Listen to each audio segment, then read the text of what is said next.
As Moore's Baltimore youth are targeted in violent crimes like yesterday's double shooting, a local nonprofit is making it their business to engage the city's youth by a thread that connects us all. WMAR 2 News' Kendall Green shows us. Before they ever step foot on a big stage like this to showcase their talent, it starts in a lab with a laptop, production software, and an idea that comes to life. 7th grader Devontae Poole is learning what that creative process feels like firsthand. He already wants to make it a career.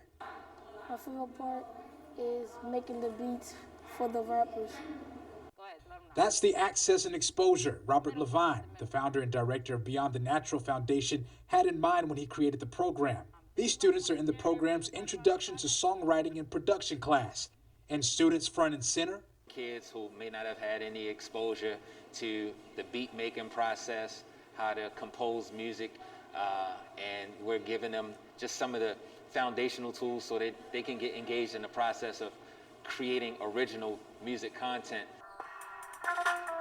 He says this is an avenue he created to pay it forward as a Baltimore-raised producer and songwriter himself. Hopeful students get the head start in music production he wished he had as a child.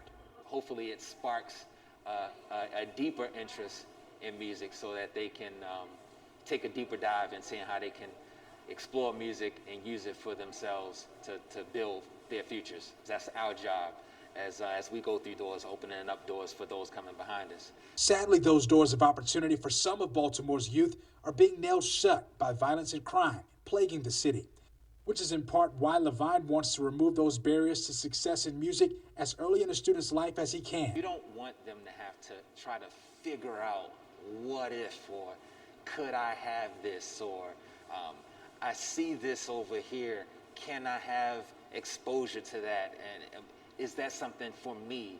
And they spend years wondering what if.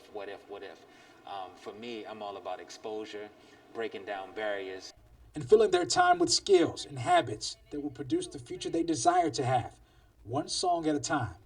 That's less time where they're not being productive and being constructive in their communities and things like that. So it's really important. It's how we can really do our part in trying to clean up the streets, getting kids back in the rec centers, getting them, applying themselves to something meaningful.